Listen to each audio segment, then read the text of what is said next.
Parry Talks. Welcome back. Episode 53.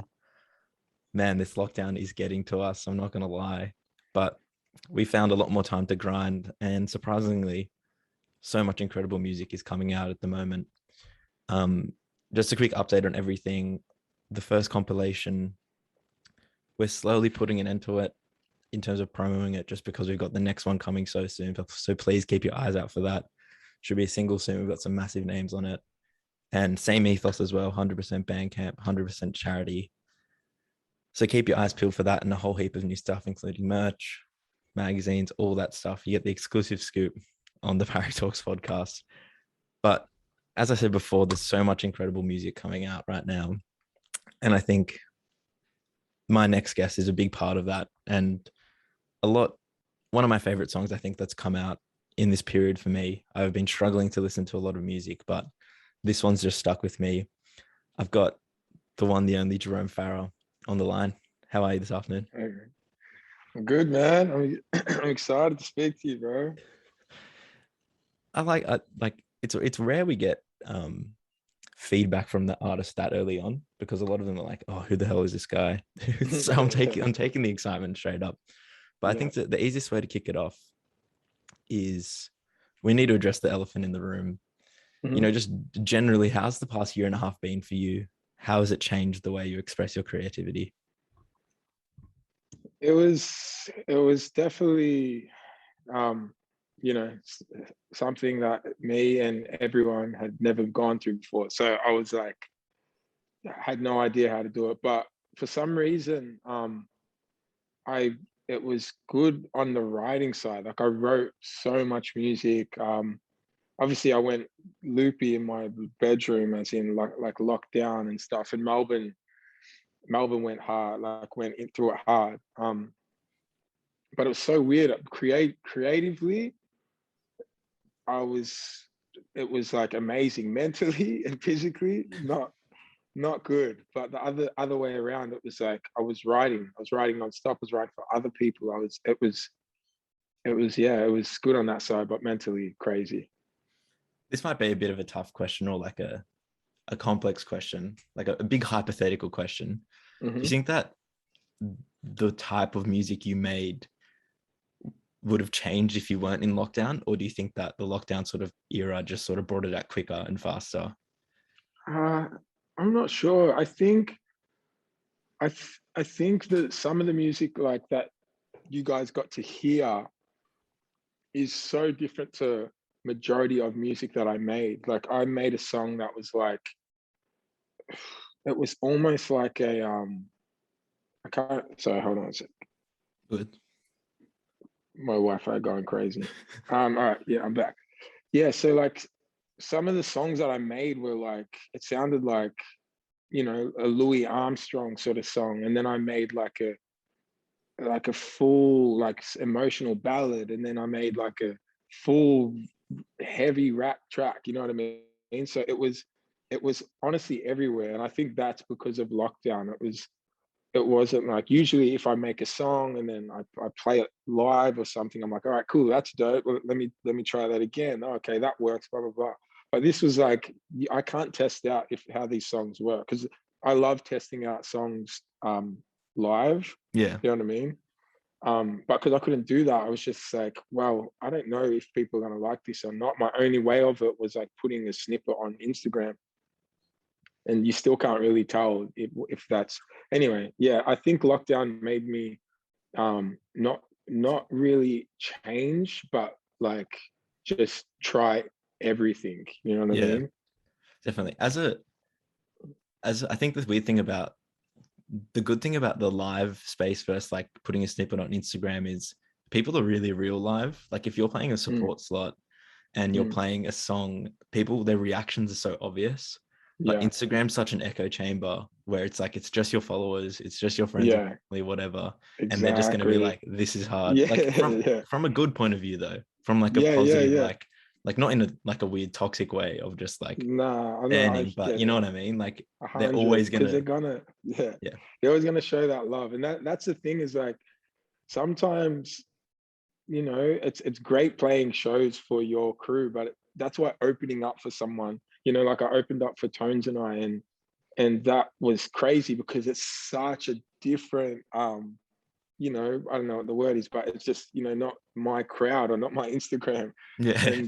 And I figured out like by the first show, I would play, you know, these sort of songs and I would literally just, it was quiet, you know, it was quiet. Then by the second one, I'd bring in another song and I'd be like, oh, they like this song. And then bubble. And so, you know, that was better than going to my own show where it's just like, they're going to like whatever I do. You know what I mean? Definitely. As well, you're very much a songwriter, if you know what I mean. Like, how much do you think that, you know, practicing song, like when you do write a song and you know it might not come out, do you see it as almost like practice? It's like I can make music and it not has to come out. It doesn't have to come out under Jerome Farah, but I know that down the line it's like it's literally like practice, like kicking a soccer ball around. Do you see it like that sometimes? Sort of, not really. Like in writing in particular, I more get that feeling as in if I'm playing, you know, guitar or trying a riff or something like that. But when I'm writing, I know down the track somewhere, somehow, I'm gonna use that. As in, um, like with my song "I Can't Breathe," I have a verse in there that is from I think like a 6-year-old song, and I just was like, I wrote this down. I was feeling away, and I just stayed there. And then I used that, and then I picked another part from another. So all my songs are always 6 different songs put together. Because when I write, I'm never a whole song in one. Which a Yeah. lot of my friends are. Like they can write a verse in the time that we're in there, and I'm just like, how is your brain doing that? Well, I need to sit there. I need to think about it. I need to know how I feel about it. I need to, you know, call my brother, have a conversation. Like I got so many things I need to go through before I know something's good, you know. But yeah, I don't even know whether if I answered the question. I just went, No, that's the exact point. If you ever get in your head, I don't even okay, know if I'm answering the question. That's the point of this yeah, conversation. yeah, The less you yeah, know if you're sick. answering a question, the better the podcast is doing for me. Yeah, What do you think? sick. What do you think the pros and cons are of that from a songwriting perspective? Do you think is there something deep inside you that was like, shit, I wish I could just top to bottom, you know, 2 hours and Oh just let it yeah, flow out? Or well, there's obviously pros and cons to yeah, both. bro. What do you think they are?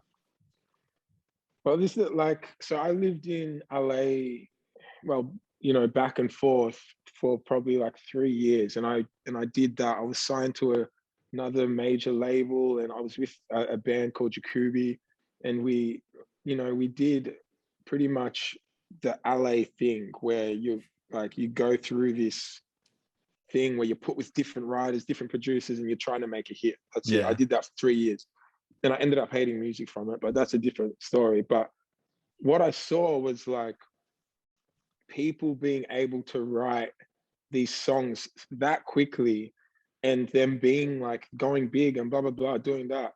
And I saw that the thing I got jealous of was like, damn, it's if you treat it like a just say like a barber or someone that can give a fade. If someone does this exact same thing, maybe a little bit worse, but does 5 of them in an hour and you do one in an hour, that's really good. It's almost like you got to think like the world doesn't really care about beautiful songs, you know what I mean? On that side of it, on the pop side, it's like, and the money side of it. So that was the, you know, they just want a quick thing, and once they're over it, it's the next song. So I got jealous on that side of like, damn, like I could be making bank off this shit. Yeah.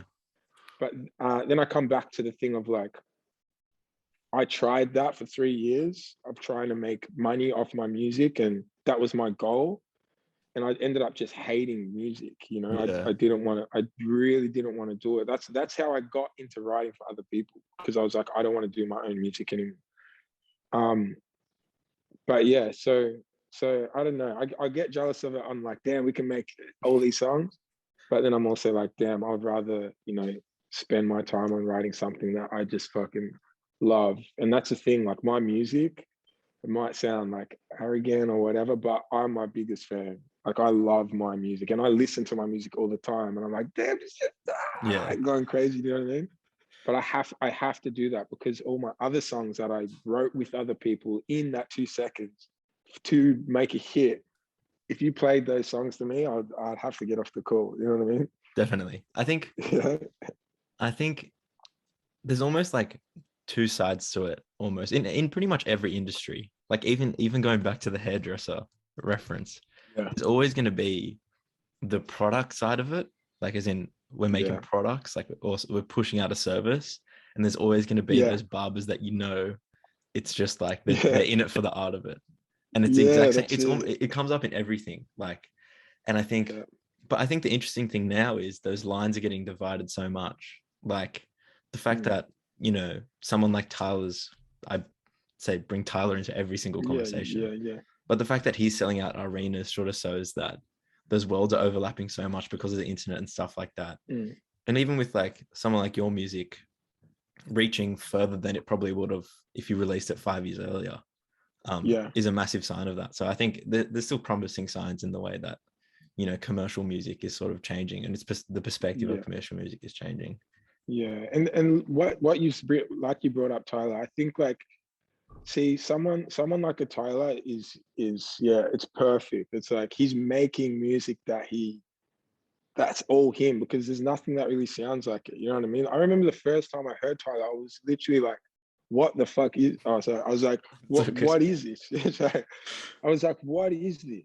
You know what I mean? I was so confused. It was just crazy to me because my ears didn't make sense to what I was hearing. Like things sounded like out of tune, things like when the switch ups that happened. And I was like, this is crazy. But then, you start seeing like, other artists come out and start switching up halfway in a song, then start, you know what I mean? And honestly, that's the goal, to almost be like I call it almost like a genre where you write a song and you're like, oh damn, that's sort of like, it sounds like Tyler. Or you write something and you're like, oh, that's sort of like an artist, you know what I mean? So that's a big goal of mine to create a sound that is like distinctively me. You know what I mean? Definitely. Tyler killed that. He killed He's that. doing it all, bro. I've got a whole literal, like, I can't turn the Yeah, camera because I've got so in the much back. plugged in. Bro, I've got a whole shrine here. I've got like the vinyl covers here. I've got this. Yeah, I've got a problem, that's bro. fine. Yeah, no, that's a good problem to have. Yeah, so much is going on in the world, but this conversation isn't about other people, So it's about you. It's about Jerome Farah. I think Let's go. let's take it all the way back just for a little bit. I don't want to harp on this for too long, but let's take it all the way back. Just talk us through your upbringing, those early stages of your life. What cultures were impacting you the most, do you think, during that time? Wait, are you asking me like my upbringing? Yeah, or whatever. Okay. Just Yeah, what's yes. significant? Yeah. Do you think that's still coming across now from your youth?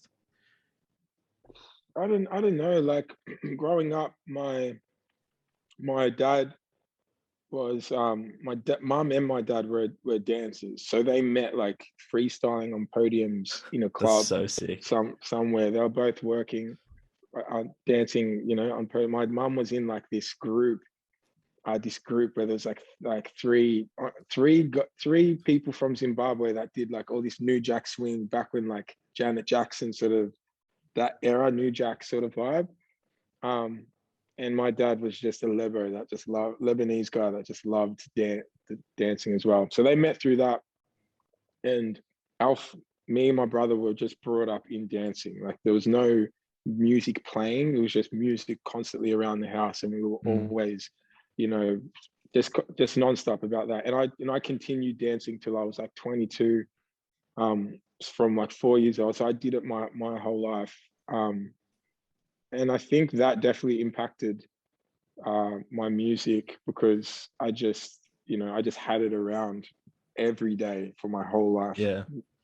on. And I guess that part of my life definitely had a thing. And the Lebanese side, I was speaking to someone else about this because I was like, how is Lebanon, like how is the Lebanese music into my thing? And it's like, it's not really the music, it's the culture. If you go to a Lebanese wedding, you're You going to know, a festival. You yeah, know what I mean? the It's craziest. like, Like, sorry to interrupt, no, but no, I like, get it. I feel like even so much of my musical awakening has happened at weddings like that. It changed Yeah, everything. right. Like as a kid, like Yeah, everything changed after them. yeah, man. It's crazy. They're too hype. My aunties, my uncles, they're like, everyone rocks up in suits and stuff, and then they leave like sweating. It's full party, and I think that culture as well. Made me realize, like, when I make a song and I get that feeling of that hype, or that it's almost like a superpower. I can tell how people will react on things, because I have seen people react to certain Yeah, types of. big time. Um, but yeah, that's a little bit of my upbringing. Listen, the other side of once I did start making music, me and my brother was making like house music with, like Airwolf and Dom Dollar and all that Yeah, sort of crew. My brother's like one of literally my biggest influence. Like I wouldn't have started. His name Jacob Farah. He's got music coming out soon as well. He's so dope. But yeah, he started making like stuff on Ableton, and then he would like leave the computer, and I would just like go, just try to just see what he's doing, and I would end up like making beats off the beats he had already that he yeah. left up. I would just move him around and like make it a different. I'd be like, yeah, I made my first beat. And my bro would be like, bro, this is my song. What are you talking about? Anyway, yeah. So Jacob definitely influenced me, and Airwolf definitely, Justin influenced me. Um, yeah, it goes on forever, man. Because Yeah, then from there, from the production side, I joined a band, and then I had never picked up an instrument, and then from there they, like Jesse and Adzi, they like, you know, we met just through going out and partying, and we would just like always go back and freestyle on these, these guys playing on their guitars and shit, and I was like, fuck, teach me how to do this. yeah, And that sort of brought my musical side instead of my production side. definitely. I think, are you the younger brother? The younger brother, yeah. It always happens where I'm the younger brother as well. I take everything Yeah. good from my older brother and then Yeah. overachieve with it. It's Yeah. the classic cycle. Yeah, Um, dude. we don't have to go through all the band LA stuff just because I want to speak about the project now, but I think an Yeah. important note to touch on is during that period of, not wanting to do music, writing for other people and not wanting, to be an artist with your face on the front of it. What did it take for you to change that? What transitioned you from that state of mind to the state of mind you're in now, do you think? I don't know. It was weird. I was happy producing for other people, but it was coming from, I had some personal shit I needed to deal with. It was coming from a place of, I don't want to do my own music, but I don't want to do a 9 to 5 right now. So I'm gonna write with people, and I'm gonna be able to eat off that. You know what I mean? Yeah. And that was my sort of my income. It was like an income thing at the start. And while all this is happening, I'm always writing music for myself. I'm doing that because that's all I do. I still do that. I just love writing. Excuse me, writing music. Um, but then yeah, once I put out a song with Kian, Waiting, and that it just went, it went crazy. It went like, I'm getting like a 4 times platinum plaque on the way from this, like literally the first song I produced for someone else. And I Yeah. was like, damn, this is crazy. So from there, I did like Adrian Eagles EP, and I did like Baker Boys, majority of Baker Boys stuff. And I was like, damn, this is actually, it's like I got the spark back or whatever, the feeling of like, I can make what I love. And I did love the music, like I love all the Keon stuff. I love all the Adrian stuff. And, you know, I was like, you can make music you love and, you know, kill it. Yeah. So I started, you know, speaking to different labels, different managers, and I was like, I got that spark thing back. And then, you know, the George Floyd thing happened, and the Black Lives Matter, you know, Black Lives Matter movement was in full effect. And I was going to protests. I was donating, you know, money that I didn't even have. You know, I was doing everything I could do, but there was just no. If I felt like I wasn't doing enough, so I, you know, I wrote this song that was, like I said before, it was a song, was a verse from 5 years ago and another verse from, you know, I have a song called Mikey My Out. And Yeah. I took one of the verses that was in that and put that in there. And I just quickly put this thing together. And there was no plan of putting this song out because there was no plan of me putting any songs out, you know, Yeah. before I spoke to anyone. And once it's almost like I blanked out for, you know, 2-3 days. I was in lockdown. I was, you know, staying up. There was no sleeping involved. It was like, you know, I was up. I was on this, you know, I don't know, the feeling that you get where I can't explain it, but You I just know. was, you just know, you know Yeah. what I mean? I came out of it, you know, 2 days later with this song, and I knew, I was like, this song is fucking beautiful. I need to get this song out. And also by helping, you know what I mean? So all the money from that song goes to Victorian Aboriginal Legal Services. I know you were saying that you guys were Yeah, we donating work as with the New well. South Wales. Yeah. Yeah, so that was the first thing. I was like, every cent needs to go to them. And I'm also raising awareness, and you know, it was personally, it was the best thing I ever did, because it felt like my whole life I've been using my talent for myself, and I've been using it to, you know, gain my followers, or, you know, get my shows bigger, or I felt like I had never done something that, you know, was genuinely helping in a financial way, or, you know, funding someone that is, you know, helping. It just really yeah, that was Yeah. the way I released my first song. Honestly, if that didn't happen, or it wasn't still happening, I probably would have not released music yet. You know, Yeah. so It's crazy because I think the thing about I Can't Breathe is mm, that, you know, no one in this, and I think this might sound like an overreach, but I think it's true. No one's ever put a song like that out in Australia. mm, It was like effectively, and like this might sound like a reach, but it was revolutionary for me. yeah, Just with the way that I think it was a massive marker in the way that I saw hip hop moving in Australia. And we'll get into that more later, how we close this conversation off. mm-hmm. Was there any, not that there should have been, but was there any hesitation or anxiety before releasing the song from your end that, shit, this is a massive statement.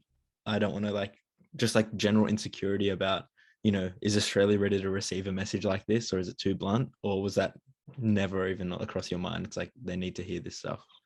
It's so strange, you know, like I have a song that I put out before that on my Instagram uh, with the same verse in it.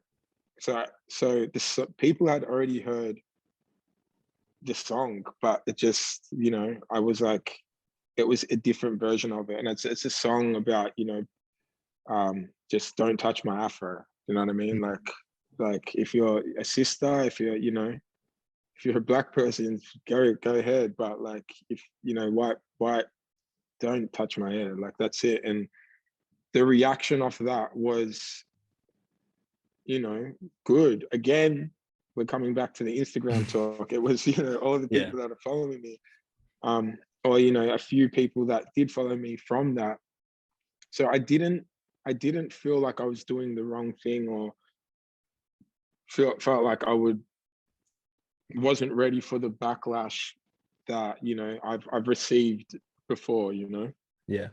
Um, but yeah, it was weird. I received backlash on, you know, a few sides that I didn't expect, but you know, I know deep down, you know, what my intentions were, and I know deep down that um, if people that do know me, like, they know that it was never a way, you know, to gain, Yeah. you know, for my personal thing. It was never that, and that was the thing. Like when I spoke to my label and stuff, I told them that I really don't want them to push it. I don't want them to put their name on it.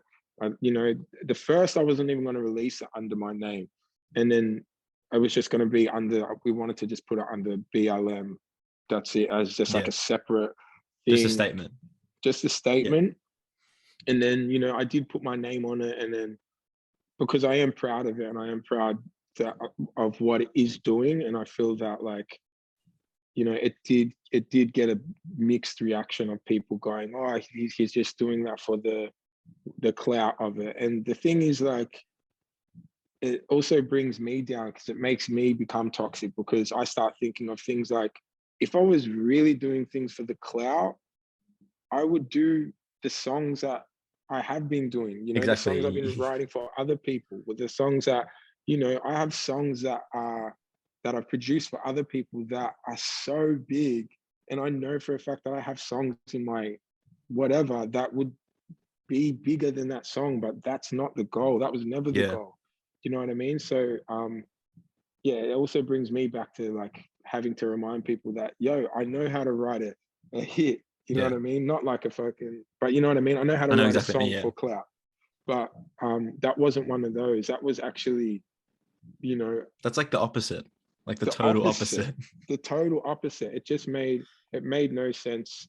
The backlash that I did get, like the type of backlash that I was confused about. Um, so that's when I was like, oh, but otherwise I was ready for any other backlash, and I was prepared because I knew deep down that my intentions were good. Exactly. I think as well, like to your point again, like if you wanted to write a hit, you could have written a hit, like in Mm. on a separate thing. Like if you want to make money off something, it's not going to be political activism that almost half the population of this country thinks is like bad, like because Yeah, they're insecure and they don't yeah, want to see these things. So like if you really wanted to write a hit, you would have just got, and this is no slander to this artist, you would have just got mm, like a baby came beat. You mm, could have done a fast flow, a singing yeah, hook, and then just yeah, moved on. Like, exactly. and I'm the biggest Baby Keem fan in the country. But Yeah, like, yeah, that's what I like. Oh, just the logic is so faulted, like for people saying you're clout chasing. And I think it was really yeah, important as well that that statement came from an individual, from like an artist, a singular artist, because it makes it so much more potent and special as well that you're wearing your heart on your sleeve and you're telling a personal story on that as well. You're not, mm, you know, I think that was really important. So I'm glad it came out the way it did in the end. yeah. Um, Sort of to flip, to look on the more positive side of it, obviously, like, you know, blogs, fans, there was so much positive reception around that song. And it's what put my eyes onto your work initially. You know, was that positive, um, you know, reaction? Was it, you know, welcoming? Was it exciting? Or was it like, nah, this shit deserves the good attention it's getting? Like, I'm glad it's people like responding and listening to it and pushing it. Honestly, I was surprised because, like, my mentality around the song was, originally it was just going to be another Instagram video that I do, just like me making a video, putting it on Instagram, and people doing that. And then I don't know, I think I was speaking with you know, the guy that mixed it, one of my really good friends, Aman. He's crazy. He runs a joint called On Three. You got to check that stuff Shout out. out. He's shout out, yeah.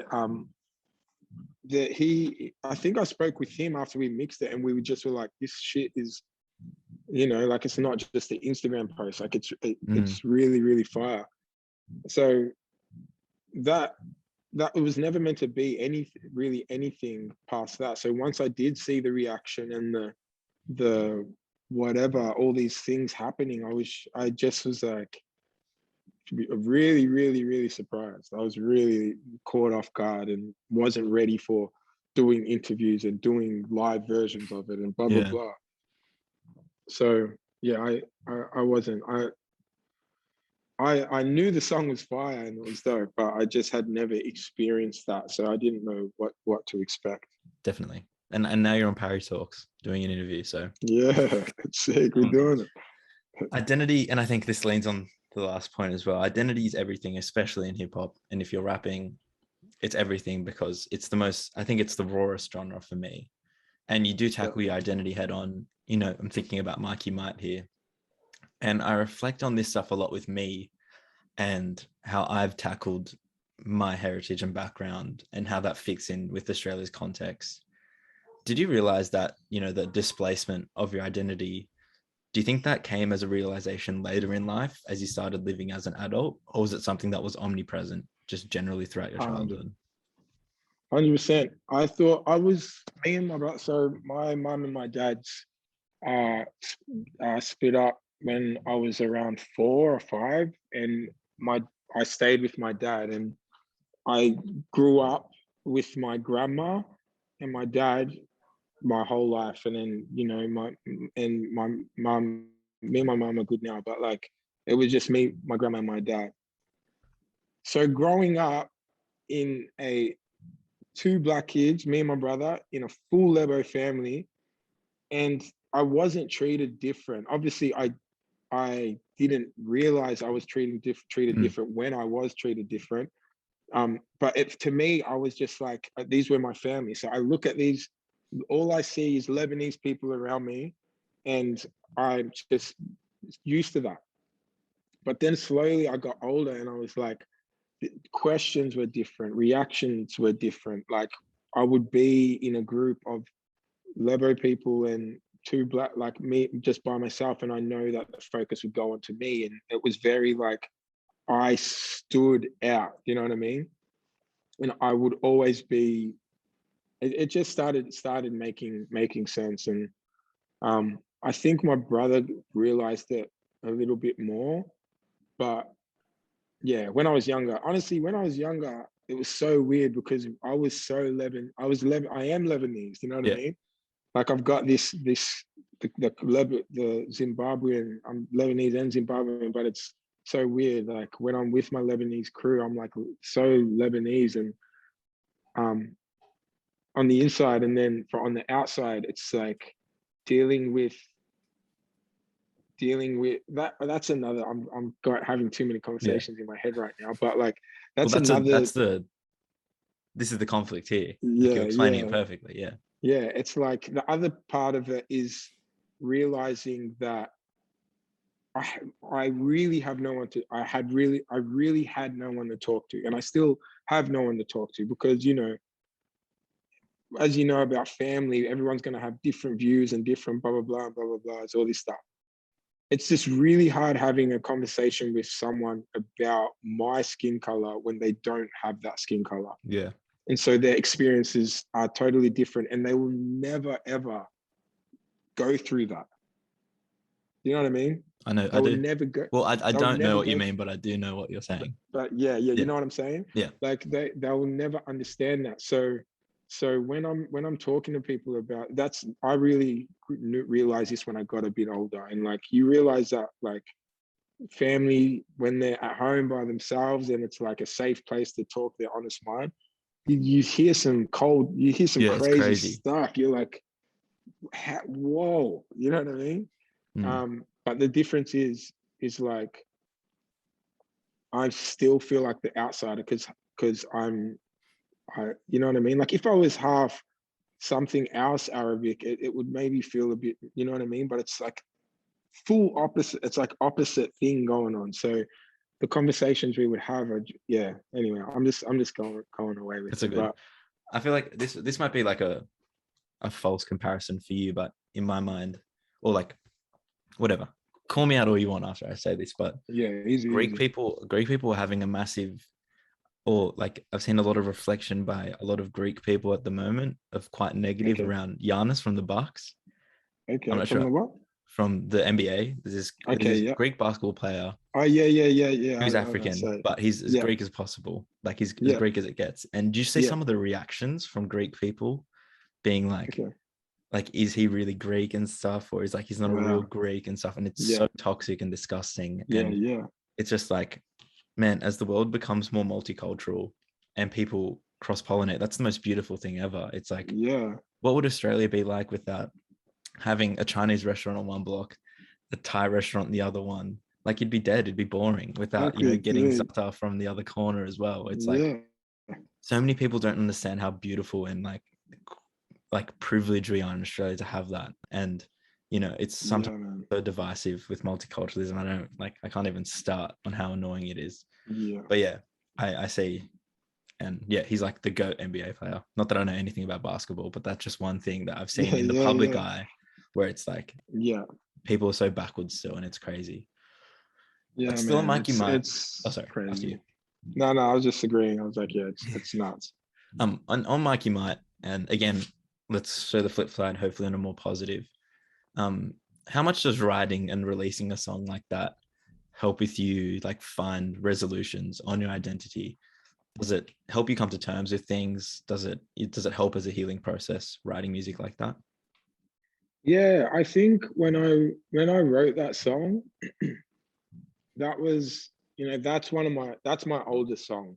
That was one of the first songs that I wrote, and I was like, okay, I want to I want to do my own thing. Like I want to put out music. But then I ended up losing the laptop, and then I lost the song, and just all this stuff like happened with that song. Anyway, um, yeah, once I put the song out, I was so shocked how many people hit me up going, yo, I go through the same thing. I feel the same vibe. Like I spoke to so many people that were like, told me their stories, and it was what I go through. It's that simple thing of being what I was saying before. It's like I can't speak to you about this because you don't get it, and I can't speak to you about this because you don't get it. So I'm just not going to speak. Yeah. You know what I mean? Um, and so many people went through that, and when you're going through something like that, especially if you're brought up the way I'm brought up, which, if you're mixed, you're most likely brought up, one side or the other side, or like not one side or the other side, but like you're split. You feel like you're the only one. Like I didn't even really speak to my brother about it until I put this song out. You know what I mean? And we're literally the same person. Yeah. But yeah, I don't know. Yeah, that it definitely helped realize like how many people are going through it, and yeah, it's because it's such a weird feeling being like the. I don't know. It's so weird. It's weird. Yeah, Yeah. it's weird. Man, we're like 40 minutes in, and Oh yeah, we're going hard, bro. It feels like and it's been 10 minutes. I'm just talking. no, that's good. As I said, the period of time as it goes far, you have time flies when you're having fun. Yeah, That's just that's the one. no, That's the I think, tight. man, 4 singles down now. If that's right, yeah, 4 singles technically Yeah, officially released. yeah. Each one has a very distinct flavor to it and energy to it. What was the main characteristic of your, musical abilities that you wanted to flaunt with Concrete Jungle Fever? I don't know. That Concrete Jungle Fever is my favorite song. That's It's mine as all well. I listen to. I wrote it probably like a year ago or a year and a half ago, and all my homies know. Like you can speak to any of my friends, and they can't even listen to the song anymore. That's how many times I would play the song. Like I was obsessed with it. Like my best friend Chuck, when I put that shit up, when I put it up, and she's like, "Oh wow!" Like she was just like, "Wow, this is the first time I've heard it. This is awesome," because she knows that I just play that shit every single day. Every time we'd have like a kick on or whatever, playing it. Yeah, that's, I don't even know what your question is, but I'm just saying, yeah, that Concrete Jungle Fever is just, oh, hold on. Concrete Jungle Fever was just, once I made that beat, so I heard the Stanley Ray sample just going through like old like tracks, and I heard that thing, and I like straight away just chopped it up, and it was like an instant beat. When I make a beat that's instant, You know, usually, yeah, yeah, I know, you know what I mean? Like I do that disappear thing, and I came back and I was like, this shit is fucking crazy. And I did the bitch, you know, I did that straight away. It was like an instant thing. And then it just sat like that for ages. And I just had the beat, and I just show people, and we would use it to freestyle over. yeah. Like I have heaps of just freestyle beats. You know, that was one of the ones. And then I don't know, yeah, I don't even know what the question is. So That's a good. I want you to talk your mind. I think, you know how you said if you like your songs so much that you listen to them over and over again. Mhm. Do you think, just as a general, like I'm just asking you as a music fan, as a music listener, um, is that your pattern of listening with music generally? Is it just like, this is my song, I'm rocking with this, I'm playing it 4 That's times a day? 4 times a day. I just will press play on that same song that many times. I can't help it, like, because it's almost like you're chasing that feeling again. Like when you Yeah, first hear it, you're constantly, and you get. I feel like with some songs, you get that feeling every time, even if you like have a break from it and you come back to it. It's like you rediscover it or whatever. yeah, Um, that's what I do with my music. I'll play it every single day nonstop. Like I wrote this thing probably yesterday, or not yesterday. I wrote it like a week ago, and I've been playing it every single day. I know that like by tomorrow, I'm not going to listen to it for like 2 weeks, and then I'll come back to it and listen to it. I think that's why I can't really write super quick, yeah. because I know that like I need to listen to it a week later after rinsing it. I need to listen to it later and go, okay, this is actually good, or no, I'm not feeling this, you know? Yeah, exactly. Well, that seems like a important part of your creative process. Like, if it stands the test of the Yeah, spam, and then the week later, then you yeah, know it's going to work for listeners, because if you're not sick exactly. of it by then, like, someone's going to like people will enjoy it. Yeah, But I think, just to dive into Concrete Jungle Fever, the music video was like absolutely incredible. Like, it blew my mind. I remember, yes, I'm not to get too bloody music industry, blah blah blah, yeah, let's but go. like, you get the email come through for like press release, whatever, Mm, and like sometimes I just have gifs of the music video, and I saw the mm. gif of, like, I'm not sure what part of the music video for Concrete Jungle Fever. I was like, okay, I'm sold. Like, this is Yeah, enough. sick, This is enough for me. But just, sick, I yeah. can't imagine how crazy those shoots were. Just, what's the lasting memory for you just throughout that period of recording it? Man, that clip was so crazy to shoot. You know, Sanjay De Silva is a beast. He's so crazy. I remember when I saw his Sample the Greats video clips, and I was just like, I need this sort of energy. I love Yeah. it. Um, but yeah, the most lasting memory, I don't know, man. Like it all seems like a blur, you know. Surely It some of the all, makeup and stuff has to be up there. yeah. Oh, dude, the makeup, being able to be because I love anything Eddie Murphy, and like to be able to be these people, you just sort of, you can get away with everything. I was like saying some crazy shit, and it's just like it's fine. It's cool. It's like you know. Honestly, the craziest part of it is that I've been all about my music, and from that clip, I've been getting hit up by like different, you know, directors and you know, acting people, and you know, people are interested in me doing more like acting stuff now. And I was like, damn, like I'll be down to do that, you know. I didn't think about it, but yeah. Yeah. Get this man on Home and Away, bro. Some of my homies are on there, and I'm like, look, this is that's all you. You got that. You got your lane. Because like, Yeah. if you start winning in everything, you're gonna leave no space for anyone else, you know? Like, imagine you started a That's it. podcast now. Just wipe me Right. off the When I face get of the back. earth, bro. When I get back, I'm gonna start a podcast, bro. Wait, where are you now?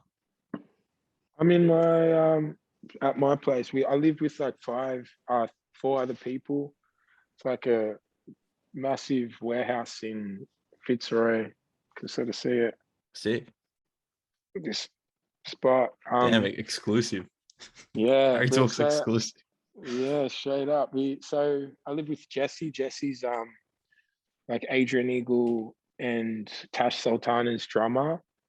And I live with also also excuse me, I also live with my brother. He's like downstairs and he plays bass for like Baker Boy, Adrian Eagle as well. So everyone here is just music people, you know. And we get to like have jams and stuff. If it wasn't for that, I'd probably go pretty psycho here during lockdown. Sick. Last question, because we're running out of time. Because it's been absolute epic conversation so far. This is something I ask everyone.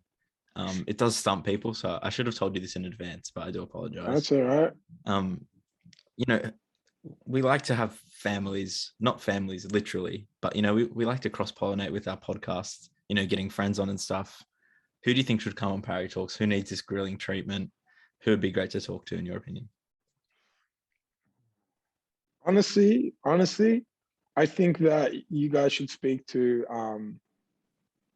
the guy I mentioned before, Aman and Kish. They run a thing called On Three, and what it is, it's like they run almost events, but they're all honestly I couldn't even tell you what they are. They almost run events, but then they manage artists. They're like these underground A&Rs that find these people. So Arman introduced me to Adrian Eagle. So I didn't know who Adrian was, just up and coming artist, and he showed me this good person. And I really, really think that you should speak to these guys, because they're almost like an underground label A&R thing that are finding these artists that I have no idea where they find these artists, but they're so dope. Yeah, Arman Bayetli and Kish from Sick. On Three should be the ones that you should link with. Perfect. That's a perfect track, because I'd heard of them before, but now I can clip this, send it to them, and be like, the pressure's on. Yes. Man, thanks so much for your time today. Thanks so much for sharing your story as well. We do really appreciate it. If you've listened this far, you're a legend. Please go check out all his music. It'll be in the description. It'll be in the description of both, like, on Apple Music, Spotify, all that stuff, on YouTube as well, SoundCloud, you name it. And yeah, stream Concrete Jungle Fever.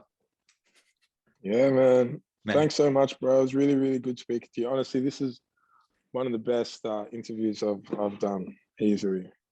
Bless.